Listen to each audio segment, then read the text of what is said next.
Coming up on a newscast, South Korea, the U.S. and Japan add more North Korean individuals and institutions to their sanctions list for its nuclear missile threats. This comes on the heels of the UNSC failing to come up with further sanctions on the regime. South Korea's National Assembly missed a legal deadline to pass next year's budget. Rival parties failed to reach a compromise over major spending cuts on government projects. South Korea takes on Portugal in its last World Cup group stage match. With one draw and one loss, the Taegeuk Warriors must win big to make the knockout stage.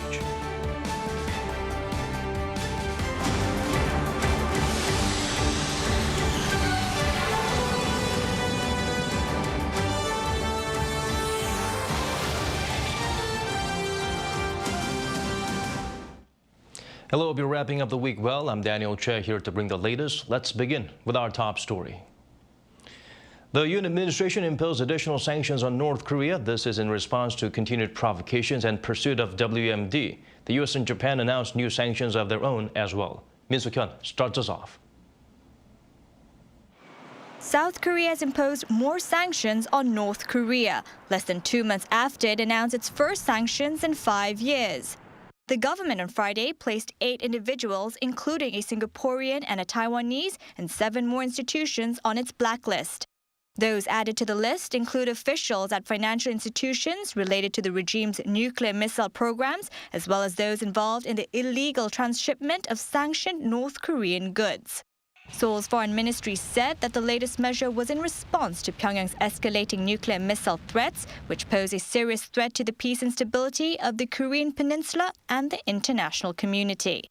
This is South Korea's second round of sanctions on the North under the Yoon Suk-yeol administration, which has vowed to take stern action against the regime's missile provocations. The decision also came just hours after the U.S. imposed its own sanctions against North Korea. On Thursday, the U.S. Treasury Department said it's sanctioning 3 North Korean members of the ruling Workers' Party, namely Chun Il-ho, Yoo Jin, and Kim Soo-gil. The department added that the sanctions were in close coordination with South Korea and Japan against officials who have had leading roles in the North's unlawful weapons of mass destruction and ballistic missile programs. This morning, Japan also designated 3 entities and 1 individual for new sanctions. Seoul's foreign ministry said the latest sanctions by the 3 countries highlight their strong and united response against Pyongyang's nuclear missile development. So far this year, North Korea has launched 8 intercontinental ballistic missiles and conducted more than 60 ballistic missile tests. Min Suk-hyun, Arirang News. Leaders of the U.S. and France condemned North Korea's ballistic missile test, saying the regime poses a threat to regional peace and stability. They also discussed the Biden administration's Inflation Reduction Act, which caused concerns not only in South Korea, but in Europe. Lee Seung-jae tells us more. According to the joint statement released on Thursday, U.S. President Joe Biden and French President Emmanuel Macron condemned North Korea's recent ballistic missile tests, calling them a threat to regional peace and stability. It added that the unprecedented number of unlawful ballistic missile tests this year violate multiple UN Security Council resolutions. It also stressed that the 2 sides are committed to continuing coordination at the UN Security Council to address North Korea's violations and make sure to hold Pyongyang accountable for their actions. The joint statement came as the 2 leaders sat down for talks in Washington and follows a recent series of North Korean missile tests, including an ICBM test. Meanwhile, the other major topic of discussion was over the U.S. Inflation Reduction Act, which has raised concerns from some of America's top trading partners, including the EU and South Korea. During talks with the French president, Biden sought to heal a rift with the French leader and other European leaders over trade, admitting there are glitches in the act. He promised that tweaks would be made, adding that Washington never intended to exclude countries that were cooperating with the U.S. All eyes are now on how much of an adjustment the U.S. is willing to make and how this could potentially impact South Korean automakers who have been seeking a more flexible approach over subsidies. Lee Seung-jae, Arirang News. The South Korean government has put forth a written opinion to the U.S. on the Inflation Reduction Act. They're asking the Treasury and the IRS for a broader range of EVs to qualify as commercial clean vehicles for tax credits. Bae Eun-ji explains further. Seoul's foreign ministry announced Friday that it has submitted another written opinion to the U.S. on the Inflation Reduction Act, following the first official comments sent last month. This comes after the U.S. Treasury Department and the IRS requested a second round of opinions on the act from other countries. The second round focused on 3 fields that were not dealt with in the first round, including commercial clean vehicles, carbon capture, and the production of clean hydrogen. First, South Korea requested that the U.S. broadly defines the term commercial clean vehicles so that it can include rental and leased cars, as well as car-sharing services like Uber and Lyft. This is because under the act, a tax credit of up to $7,500 is provided to buyers of commercial clean vehicles, regardless of where the car was assembled. Seoul also requested the U.S. not to impose any budget restrictions on the commercial clean vehicle tax credit for 3 years, starting next year. Regarding tax credit for carbon capture, a way of reducing carbon emissions from industrial processes, South Korea requested that the incentives be provided based on the actual effectiveness of reducing greenhouse gas emissions. It also asked Washington not to impose any budget restrictions on this category as well. Lastly, for tax incentives for producing clean hydrogen, Seoul asked for the type of hydrogen made in the U.S. for export to be included. The latest action from the government is part of South Korea's all-out efforts to not let the Inflation Reduction Act badly hurt its own companies. The act, signed by U.S. President Joe Biden in August, sparked concerns that electric vehicles made by major South Korean car makers like Hyundai Motor Group could lose ground in the U.S. market, as they make these environmentally friendly vehicles at domestic plants for export to the U.S. Peunji, Arirang News. President Yoon Suk-yeol met with the head of the Center for Strategic and International Studies and discussed bilateral relations as well as a range of international issues, including North Korea. According to the top office, Yoon praised the American think tank for its leading role in advancing research and overall understanding of the allies' bilateral ties. John Ammer assured Yoon that Washington's support for his leadership and South Korea's vision to become a global pivotal state is firm and that the CSIS will work to help further develop the alliance. Following the death of Jiang Zemin, President Yoon Suk-yeol offered his condolences at a memorial altar at the Chinese embassy in Seoul on Friday. He acknowledged Jiang as a leader who contributed a lot to Seoul-Beijing ties and expressed hope that future generations continue to strengthen bilateral relations. The Chinese ambassador to South Korea asked Yoon for help in developing ties. The president sent a telegram with his condolences to China earlier on Thursday. The National Assembly here in South Korea missed a legal deadline to pass next year's budget. This is the first annual budget for the Yoon administration. This comes as the rival parties failed to reach a compromise over a major spending cut pushed by the main opposition bloc on key government projects like presidential office relocation and public housing. The People Power Party called it the Democratic Party's refusal to concede election defeat, while the DP claims the budget is excessive. The two sides will continue negotiations until December 9th when the regular parliamentary session ends. South Korea's unionized truckers have been on strike for 9 days, but more of them seem to be returning to work. According to the Transport Ministry, the amount of cement delivered to sites around the country on Thursday doubled from the previous day. Shipments of containers also recovered to 81% of the level before the strike.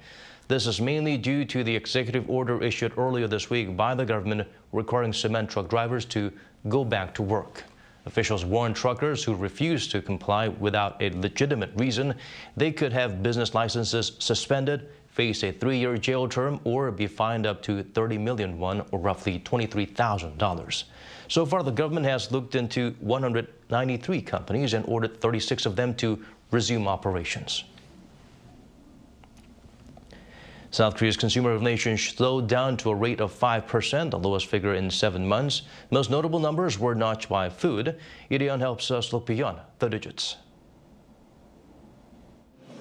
Consumer price increases are set to slow down in South Korea. According to Statistics Korea on Friday, the Consumer Price Index, a key gauge of inflation, stood at 109.1 in November, up 5% compared to a year earlier. That's the lowest level in 7 months. Compared to the previous month, it went down 0.7 of a percentage point. On-year growth of consumer prices peaked in July at 6.3%, but started to slow down from August. November's figure was largely due to slower price increases of agricultural, livestock, and fishery products. They were up 0.3% last month compared to the same period last year. In October, they jumped 5.2%. Prices of processed food, however, were still high, up 9.4% on year. Prices of petroleum products appear to be stabilizing as they were up 5.6% on year. In October, they were up 10.7%. Statistics Korea says it's expecting consumer price increases to ease even more next year. We are expecting prices of agricultural and livestock goods to come down and eventually stabilize. Plus, considering recent consumer sentiment, the price increases in the personal services sector are forecasted to slow down. So, assuming there are no external factors, we expect consumer prices to stabilize even more in 2023. Meanwhile, the core inflation index, which excludes agricultural goods and oil prices, rose 4.8% on year, a high not seen since February 2009. Lee Dae-hyun, Arirang News.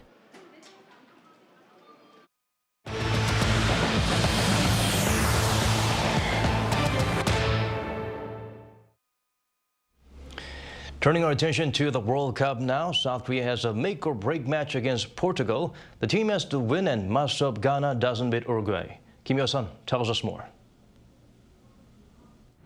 The Taegeuk Warriors are hoping the stars align in their favor as they face Portugal on Friday in their final Group H match.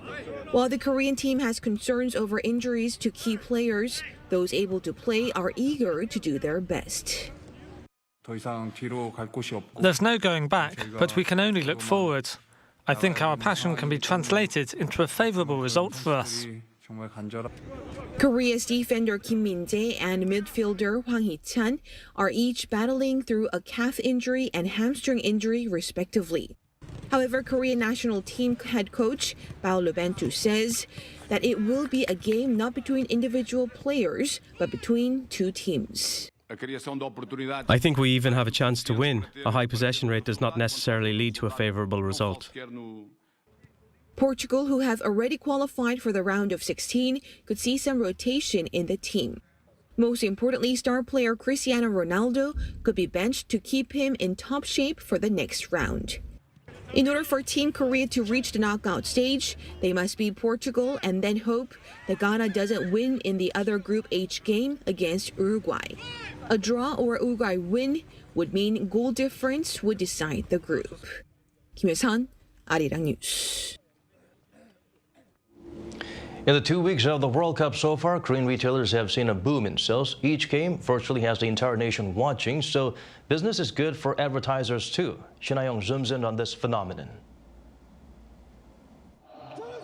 Amid a global economic slowdown, the 2022 Qatar World Cup has been a shining light in the darkness for South Korean retailers.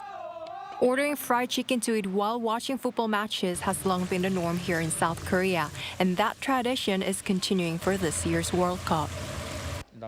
The restaurant was bombarded with delivery orders on the match days. The number of orders was about twice as much as usual. To deal with the rush, we've been preparing more chicken and increased the number of staff. On the day of the match against Ghana, sales and major fried chicken franchises surged from the previous month. With thousands cheering the national football team at Gwanghwamun Square in central Seoul, convenience stores in the area saw sales skyrocket. In terms of other products, one convenience store chain recorded more than a 1,000% increase in beer sales from the week before. As it's the first ever World Cup held during winter in the Northern Hemisphere, sales of items like hot packs and gloves all jumped in the same period. Meanwhile, the FIFA World Cup has been an advertising platform for South Korean conglomerates to spread brand awareness and increase sales. With Team Korea's captain Son Heung-min as a brand ambassador, we've been promoting events related to our series of ready meal products.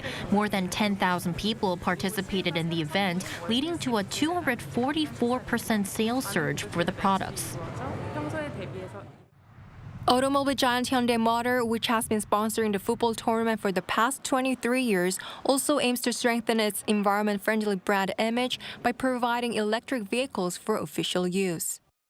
Amid an active marketing campaign by the company, the Korea Broadcasting Advertising Promotion Corporation announced a bright outlook for the country's advertising market in December.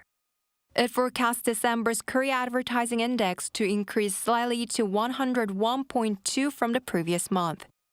A figure above 100 means more companies are expecting an increase in their advertising spending. 신하영, Arirang News. Korean mass dance Talchum was listed as a UNESCO intangible cultural asset. In the 18th century, used to be a communal event that brought people together. But as it has waned in popularity, some dancers gave it a modern update. Kim Hyun-sung has the full story. This is Talchum, the Korean traditional mask dance. It's one of the latest additions to UNESCO's list of intangible cultural assets. Talchum used to be one of the most popular dances among commoners during the late Joseon dynasty from the 18th century. It poked fun at the noble classes and satirized society. To the people, Talchum was so much more than just dance. It was drama, free expression, a mirror to society, catharsis, and communion. Talchum satirized corrupt monks and the oppressive noble class. After the dance, there was also a communal festival where people pitched in money. The rich pitched in more and the poor less. They all used the money for the good of the community, like to pay for someone's education or repair the village bridge. But with this popularity waning, this traditional form of Talchum stayed pretty much the same for a couple of centuries. But a dance troupe, The Greatest Mask, has given it a modern twist with this performance, dancer Namsan. This is Talchum reimagined. Dancers twerk and sing tongue-in-cheek about contemporary sorrows. The Greatest Mask dance troupe asks, what would Talchum look like if it hadn't been disrupted and brought to modern society? We continue to create and inherit Talchum. I wanted to capture our contemporary history in my jest. If we closely look at the things that seem good, they might not be good after all. Some of the stories don't sit well in our times, like the old lady getting kicked to the curb by her husband. I wanted to recreate the story so that it's fun for everyone. So in my story, when the husband leaves and I just go out to rebuild a new life. Talchum dancers were all keen on keeping this exciting tradition alive for generations to come. And according to experts, the UNESCO listing just won't cut it. What's more important is how much support we get from the government. Even for our organization, there's barely any support for the young members who are trying to keep this tradition alive. If anyone wants to get a taste for this stirring, traditional dance, The Greatest Mask is performing once more at 3 p.m. this Saturday at the Seoul Namsan Gugak Theater, with the dance floor open to everyone after the show. Kim Hyun-sung, Arirang News. Out of more than 2 million disabled people here in South Korea, around 10% are visually impaired. To mark International Day of Persons with Disabilities, our Song Yoo-jin delves into the history of the Korean Braille writing system. Braille is a literacy system for the visually impaired. The system is read by touch using fingers to feel the raised dots, which represent letters and symbols. Korean Braille, or 훈맹정음, dates all the way back to the early 20th century during the Japanese colonial period. During those times, Park Du-sung, a teacher at Jaesengwon, the predecessor of the Seoul National School for the Blind, saw his students using Japanese Braille and felt the need to invent Korea's own system. And on November 4th, 1926, after years of research, Park announced the creation of 훈맹정음. The name comes from the name for the Korean alphabet, 훈민정음. Then came decades of research and revision. Finally, in 1997, the Culture Ministry announced the first Korean Braille regulations. It took me a lot of practice to learn it. When I first read Braille, I didn't know where a certain sentence or word ended. I didn't know how to differentiate between the similar-looking dots. The road to learning is tough, but for those who have difficulties inside, Braille could be their only way to connect with the world. One of the Braille readers I talked to compared it to a light at the end of a dark tunnel. Without Braille, the visually impaired could be deprived of their right to be educated. But even though there are textbooks and educational materials in Braille, they're not always available. Besides textbooks, other learning materials like workbooks or test papers are not simultaneously provided in Braille. It takes about 3 months to transcribe one book into Braille for university students, even if they request a Braille version of their core books at the start of the semester. A lot of the time, they get it towards the end of the semester. Then, Why does it take so long? A lack of necessary infrastructure. To accurately and swiftly transcribe text into Braille, there should be a certified transcriber and proofreader for screening. But in South Korea, there are less than 2,000 qualified to do this. To address this problem, instructors should develop new teaching methods and aids that teach Braille more easily. But to make this possible, more Braille teaching institutions and teachers are needed, and institutions like the country's 40 Braille libraries need more staff. Most importantly, Braille users want their voices heard. When creating Braille textbooks or installing signs on buildings or public facilities, consulting with a visually impaired person or a Braille expert is optimal. That's because they're the ones who know what's correct and best for them. It's through education that people can step up and speak out. In this sense, Braille education is the starting point of meaningful and needed change. 송유진, Arirang News. Arirang TV has been looking for ways to use the metaverse, AI, and XR technology to the fullest. The station held a demonstration in Seoul to show how much progress has been made. Shin Yeon reports. Arirang TV has been fueling its R&D to the max. In other words, it's been investing in the metaverse, AI, and extended reality technology. In a demonstration held Friday, Arirang showed just how much technological progress that's been made in the space of just a year. Like an AI prompter, Arirang is the first broadcaster in Korea to have developed a prompter that recognizes the anchor's voice and scrolls down by itself. Another AI invention to be used in the newsroom is an AI anchor. AI Jennifer will be able to cover news during the weekend or when there's breaking news instead of actual anchors who may not be available at the time. An AI voice secretary will also be available to do voiceovers instead of reporters busy out on site. Arirang has also been using a smart live studio that boasts extended reality technology. This gives producers the chance to create their own virtual studio. It also helps the environment because compared to actual studios that use halogen lights, these XR studios save up to 70% of electricity. It's also aiming to work with more small and middle-sized enterprises and local governments through the metaverse. Arirang will be showing some of South Korea's iconic sites and hosting joint events using the metaverse. The head researcher said Friday's demonstration was a glimpse into Arirang's directive to become a digitally innovative broadcaster. We realized the best way to do so is by using the latest tech like the metaverse, AI, and XR. We think AI can especially help reduce repetitive, time-consuming work and better boost efficiency. Arirang TV has been working with 15 small and middle-sized enterprises to change how it produces news and other media content. Developments revealed Friday will be actively used starting early as the beginning of next year. Shin Yeon, Arirang News.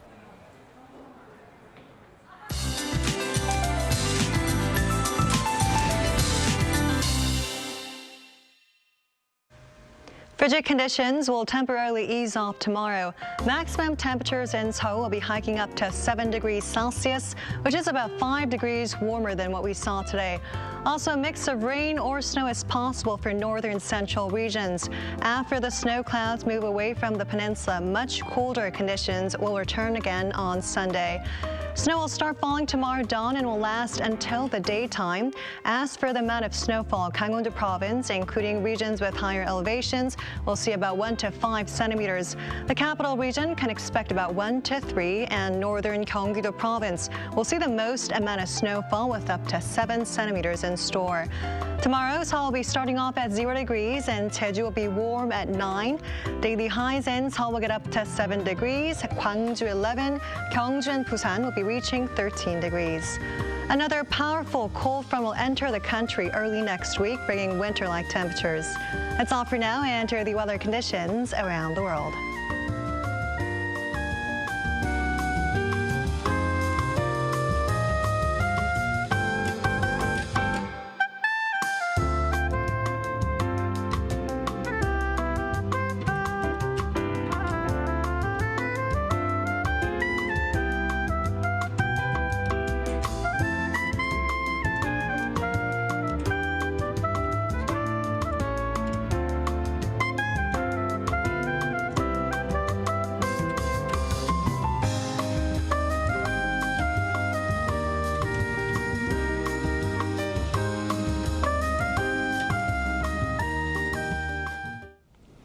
And that's all from us. As always, thank you for watching.